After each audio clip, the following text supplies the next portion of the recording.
There is a particular kind of pain that comes not from a single blow, but from 100 small cuts you kept telling yourself were nothing. By the time Amara Okoye finally accepted that something was deeply, irreversibly wrong in her home, she was already bleeding out, slowly, invisibly, in the way that proud women do when they refuse to call what is happening to them by its true name. She called it stress. She called it pregnancy tension. She called it the price of hope. She did not call it betrayal. Not yet.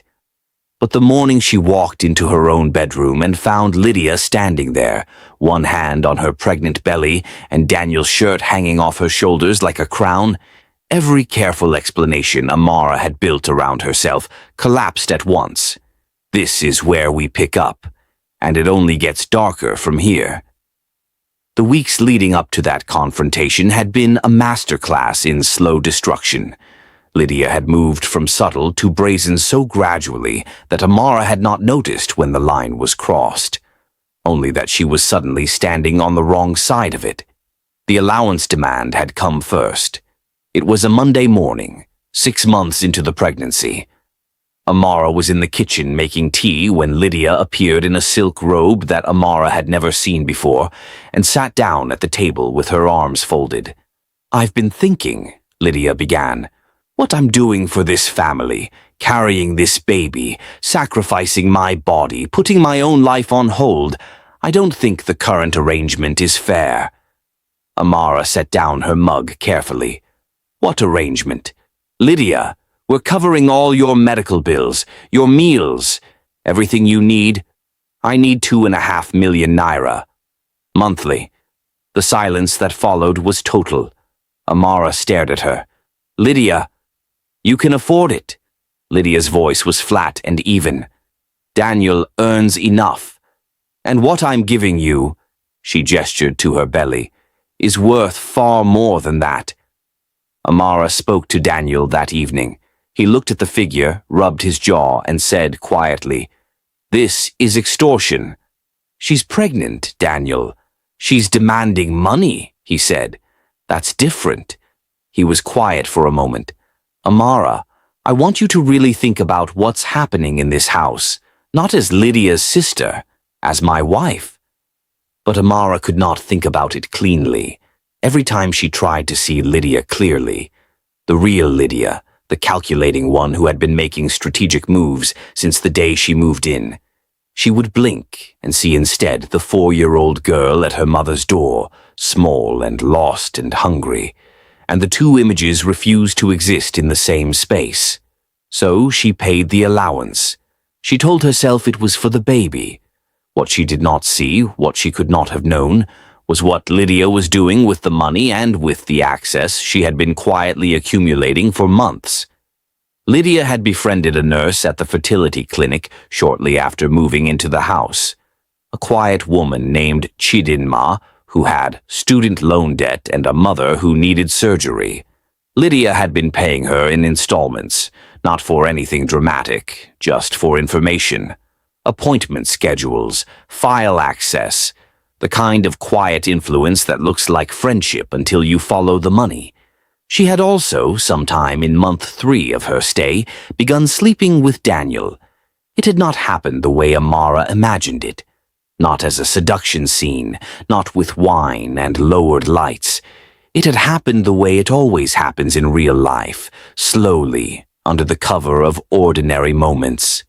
A hand held too long, a conversation that went too deep, a night when Amara had taken a sleeping tablet for her anxiety, and Lydia had appeared at Daniel's study door in the dark, wearing nothing but the blue shirt Amara had left on the laundry rack.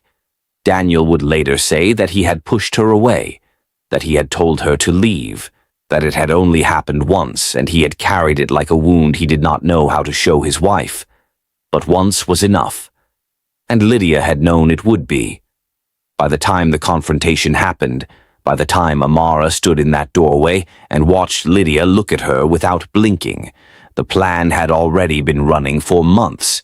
Lydia was not carrying Daniel's child through the surrogacy process. She was carrying his child. conceived the old-fashioned way, and the clinic paperwork had been quietly adjusted, dates shifted, reports rewritten, by a nurse who owed Lydia a debt she had not yet finished paying. When Amara demanded that Daniel come home, she called him, voice shaking, standing in the hallway while Lydia sat in the bedroom like she was waiting for a verdict she already knew. He arrived in under 20 minutes. He walked in and saw Lydia. He saw the shirt.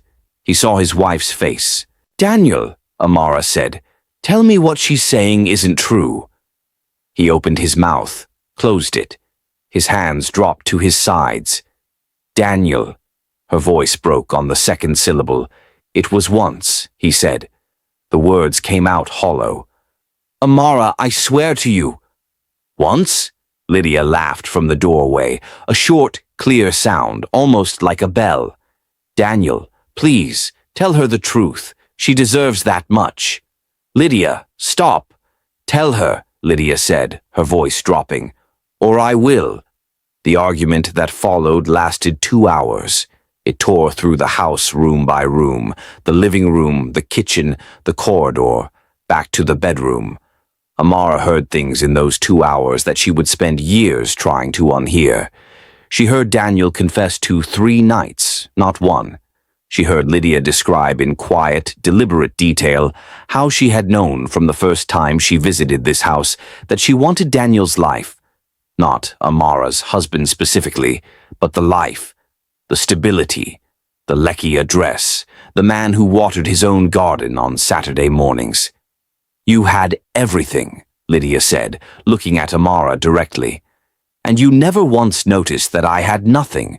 Your mother chose you. Daniel chose you. Even luck chose you. She paused, touching her stomach. "I made my own choice." Amara could not speak. She looked at this woman, this person she had shared a room with, a birthday cake with, a childhood with, and felt something inside her go very still and very cold. "Get out of my house," she said finally. "I can't," Lydia said simply. "Not until this baby comes." The DNA test was arranged 3 days later through a private clinic using a non-invasive prenatal method. The results confirmed everything. The child was not a surrogate arrangement. The child was Daniel and Lydia's. The clinic nurse, Chidinma, was confronted by Daniel separately. She broke within minutes and confessed the entire scheme. The altered records, the false documentation, the money Lydia had paid her over 6 months. The truth, when it was fully assembled, was staggering. Lydia had planned this before she even made the surrogacy offer. She had researched the clinic. She had cultivated Chidinma. She had moved into this house not as a desperate woman offering help, but as someone executing a strategy she had been building in her mind for a long time. "Why?" Amara asked her the night before the police were called. She had sent Daniel to stay with his brother. It was just the 2 of them, the way it used to be, in a room in Surulere, a long time ago. "We loved you, Lydia. My mother loved you like you were hers. I shared everything with you. Why wasn't that enough?" Lydia was quiet for a long moment. Then, "Because it was always yours to share. You were always the one giving. I was always the one receiving. Do you know what that does to a person? Year after year, being the charity case, being the girl who stays because someone was generous enough to let her stay." Her voice was tight now, all the composure cracking finally. "I didn't want your generosity, Amara. I wanted my own. So you took mine instead." Lydia looked away. She did not answer. 2 days later, Lydia went into labor at 38 weeks. It was sudden. A placental abruption, the doctors said. She was rushed into emergency surgery before anyone could properly process what was happening. Amara sat in the hospital corridor, still technically the woman listed as the intended mother on documents that no longer meant anything, and she did not move from that chair for 3 hours. The baby was delivered safely. A girl, small and loud and furious at the world, the way strong things often are when they first arrive. She weighed 2.8 kilograms and had Daniel's ears and nobody's eyes yet. Lydia did not wake from the surgery. The internal bleeding could not be stopped. By the time the doctor came out to the corridor, her face said everything before her mouth did. Amara sat very still. She felt grief and anger and relief all arriving at the same time, tangled so completely together that she could not separate them. She did not cry immediately. She sat with the feeling, the way you sit with something too large to move. Daniel came. He sat beside her in the corridor without touching her, and they stayed like that for a long time, two people who had been through something that could not be summarized or explained to anyone who had not lived it. The days that followed were the hardest kind, not dramatic, just heavy. Amara made decisions she had not planned for. She chose to raise the baby, not because anyone asked her to, not because it was simple or clean or resolved anything, but because the child had not chosen any of this, and Amara understood. In her bones, in the place where her mother had once held her and said, "She sleeps here, she eats here, that you do not punish the innocent for the sins of the ones who love them wrong." She named her Ades. It meant daughter of a king. It was not Lydia's name, and it was not Amara's name. It belonged only to her. Rebuilding with Daniel was not a Hollywood reconciliation. There were weeks when Amara could not look at him. Weeks when she made dinner and went to bed without speaking. Weeks when he sat outside her closed door and said her name quietly into the wood, not asking for forgiveness, just letting her know he was still there. Slowly, painfully, the way broken things heal when they are not abandoned, they found their way back toward each other. 7 months after Ades was born, Amara sat in a clinic room and stared at a test result she had stopped letting herself hope for. She read it 3 times. Then she called Daniel.